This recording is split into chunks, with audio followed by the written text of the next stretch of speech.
3 जादुई गन्ना मशीन वाला।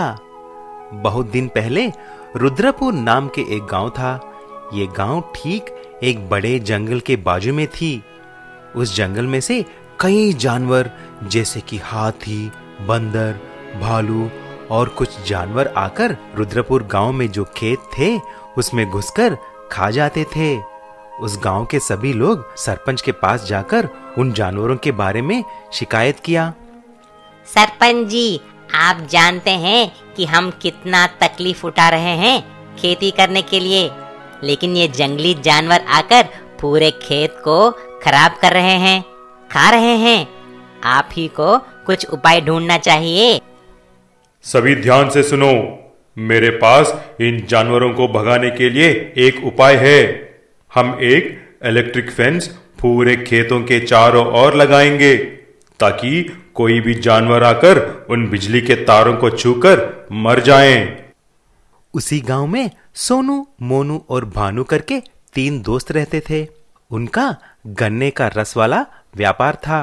उनके तीनों का दुकान बगल में ही थे। सोनू, मोनू और भानु उसी भीड़ में मौजूद थे। जब सरपंच ने ऐसा बोला तभी सोनू ने पूछा, सरपंच जी, यूं जानवरों को मारना बहुत अन्याय है। हम ऐसा हर किस नहीं होने देंगे। हम जंगलों में जाकर लकड़ी, फल, पेड़ पौधे ला रहे हैं ना, क्या वो जानवर यहाँ पर आकर थोड़ा खा नहीं सकते क्या? सोनू, मोनू और भानु, अगर आप तुम्हारे खेतों में बिजली के तारे नहीं डालना चाहते हैं तो आपकी मर्जी, लेकिन हम हमारे खेतों में जरूर बिजली के तारे डालेंगे। ऐसा सरपंच और बाकी के किसान मिलकर उनके सारे खेतों के चारों तरफ बिजली के तार लगा देते हैं। उस इलेक्ट्रिक फेंस को छूते ही बहुत से जानवर बेहोश होकर गिरने लगे और कुछ जानवर भाग जाने लगे। उसी तरह एक छोटा हाथी बिजली के तारों को छूकर बेहोश होकर गिर गई। इस बात को सोनू का बेटा देख लेता है और तुरंत आकर ये बात अपने पापा को बोलता है। ऐसा कैसा हुआ बेटा? चलो चलो, जल्दी चलो। सोनू, मोनू और भानु तुरंत वहां पर पहुंचे और उस हाथी के बच्चे को बचा लेते हैं। तभी उस हाथी के माँ वहां पर आती है। मेरे बेटे को बचाने के लिए धन्यवाद। आप बहुत अच्छे लोग हैं। ये लीजिए, 3 जादुई गन्ना दे रही हूँ। आप इनको ले जाकर आपके गन्ने के मशीन में डालिए। आपके सब दुख दूर हो जाएंगे। हाथी उन्हें आशीर्वाद देकर चली गई। ऐसा सोनू, मोनू और भानु एक एक करके उन मशीन में गन्ना डालते हैं। तभी जादू से सोनू के गन्ने की मशीन में सोना निकलने लगा। मोनू के मशीन में से पैसों का बंडल आने लगे और भानु के मशीन में से डायमंड्स गिरने लगे। तीनों ये देखकर बहुत खुश हो जाते हैं। तुरंत सारे पैसों को लेकर उस गांव में सारे खेतों को खरीद लेते हैं। उसके बाद सभी बिजली के तारों को निकाल देते हैं। तब से सारे जानवर आकर उन्हीं खेतों में से फिर से खाने लगे। गोकुल गोकुलपुर में अपने माता पिता के साथ रहता था। उसके पिता गवाले थे। वो रोज गायों से दूध निकालकर शहर में जाकर बेचा करते थे। उनकी गायों के दूध की सभी तारीफ किया करते थे। गोकुल भी अपने माता पिता के साथ काम में हाथ बटाया करता था। सब कुछ ठीक चल रहा था। पूरा परिवार खुशहाली से रह रहा था। लेकिन एक दिन अचानक शहर से आते हुए गोकुल के पिता का एक्सीडेंट हो जाता है और उस एक्सीडेंट में वो मारे जाते हैं। गोकुल और उसकी माँ का रो रो कर बहुत बुरा हाल था।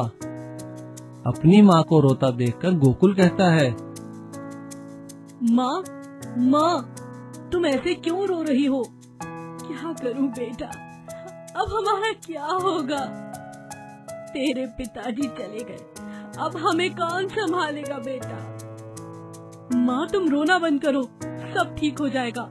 मैं संभालूंगा। मैं शहर जाकर दूध बेचूंगा। अगले दिन जैसे ही गोकुल और उसकी माँ गायों से दूध दूहने लगते हैं, तभी गांव का जमींदार वहाँ आता है।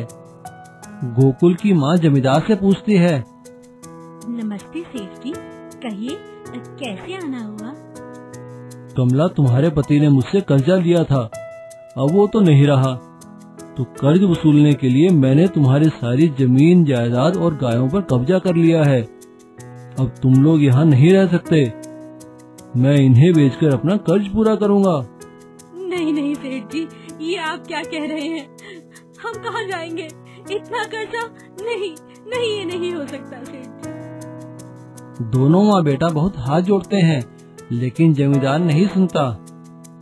वो उनकी गायों और जमीन जायदाद पर कब्जा कर लेता है और उन्हें वहाँ से निकाल देता है। दोनों माँ बेटा एक छोटी सी झोपड़ी में रहने लगते हैं और आसपास के गांवों में मेहनत मजदूरी करने लगते हैं। एक दिन जब गोकुल पड़ोस के गांव से मजदूरी कर वापस आ रहा था, तभी उसे एक छोटी सी गाय दिखाई दी जो बारिश में भीग रही थी। गोकुल को उसे देखकर बहुत दया आई। वो उसे अपने साथ अपने घर ले गया। गोकुल गाय के लिए एक छोटा सा मिट्टी का घर बना देता है। कई दिन लगातार बारिश होती रहती है, लेकिन गोकुल गाय की सेवा करता है और उसे मिट्टी के घर में रहकर बारिश से बचाता है। जब बारिश रुकती है तो दोनों माँ बेटा हैरान हो जाते हैं कि गाय के मिट्टी के घर की जगह एक बहुत बड़ा सोने का महल था। जब वो दोनों हैरान होकर वहाँ आते हैं तो गाय उनसे कहती है, गोकुल, मैं कामधेनु गाय हूँ। तुमने मेरा बहुत ख्याल रखा। इस मिट्टी के घर को मैं सोने के घर में बदल रही हूँ। इस घर के अंदर पड़ा हुआ सोना तुम्हारे बहुत काम आएगा। ऐसा कहते ही गाय वहाँ से गायब हो जाती है। महल के अंदर बहुत सारा सोना पड़ा था। वे दोनों सोना बेचकर बहुत सारी गायें खरीदते हैं और फिर से दूध का कारोबार शुरू करते हैं और खुशी खुशी रहने लगते हैं। पतलनपुर नाम के एक गांव में माधवन करके एक बाइक मैकेनिक रहता था। उसको 2 बेटे भी थे, लंबू और छोटू। लंबू नाम के हिसाब से बहुत ही लंबा, मोटा और तगड़ा था, लेकिन छोटू अपने नाम पे बिल्कुल जाता था। वह हाइट में बहुत ही छोटा था, इसीलिए लंबू के पास एक बड़ा सा जाइंट बाइक था। उसके टायर भी बड़ा ट्रैक्टर के टायर जैसे थे, लेकिन छोटू की बाइक बहुत छोटी थी, अपने भाई के बाइक के सामने चींटी जैसे दिखती थी। एक दिन जब लंबू और छोटू अपने पापा के रिपेयर शॉप में काम कर रहे थे, एक लड़की स्वप्ना वहां पर आती है। अरे कोई है? मेरी बाइक खराब हो गई है, स्टार्ट ही नहीं हो रहा है, जरा देखिए तो। तभी लंबू अपना रुबाब दिखाने के लिए छोटू से ऐसा बोला, ए छोटू, क्या घिस रहे हो? जाओ जाकर देखो, कस्टमर आया है, जाकर कुछ फायदे की काम करो। तभी छोटू जाकर स्वप्ना के बाइक को देखता है और 5 ही मिनट में रिपेयर कर देता है। मैडम, जरा सी स्पार्क प्लग में प्रॉब्लम है, ठीक कर दिया है, अब कुछ प्रॉब्लम नहीं होगा। स्वप्ना पैसे देकर वहां से चली जाती है। तभी लंबू ने ऐसा बोला, ए छोटू, मुझे उस लड़की से प्यार हो गया है।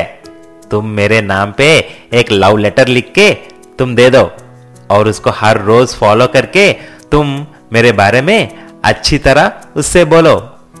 भैया, जिससे प्यार हुआ है लेटर उसी को देना है। ज्यादा बकवास मत करो वरना कान के नीचे एक दूंगा, चल हट। छोटू जैसा ही उसके भाई ने बोला वैसा ही करता है। एक लव लेटर लिख के स्वप्ना को देता है और हर रोज स्वप्ना के पीछे फॉलो करके देखता है। कुछ दिन के बाद स्वप्ना अपने मम्मी और पापा को लेकर माधवन के घर आती है। वहां पर छोटू और लंबू भी थे। तभी स्वप्ना ने ऐसा बोली, पिताजी, ये है छोटू जिससे मैं प्यार कर रही हूँ। इसने मुझे लव लेटर देके मुझे हर रोज फॉलो करके देखभाल भी किया है। मैं इससे ही शादी करूंगी। स्वप्ना की बातें सुनकर लंबू हैरान हो जाता है। क्या बोल रही हो? प्यार तो मैंने तुमसे किया है, लव लेटर मैंने लिखने के लिए बोला। क्या रे छोटू, तुमने उस पर मेरा नाम नहीं लिखा क्या? भूल गया भैया। ये सब देखकर स्वप्ना के पापा ने ऐसा बोला, एक बोल रहा है कि मैंने प्यार किया है, लेकिन मेरी बेटी तो छोटू को प्यार किया है। इसीलिए एक काम करेंगे, आप दोनों के बीच में एक बाइक रेस लगाएंगे। जो जीतेगा मेरी बेटी उसी से शादी करेगी। ऐसा ही लंबू अपने बड़े जाइंट बाइक को लेकर और छोटू अपना छोटा बाइक को लेकर रेस के लिए शुरू हो जाते हैं।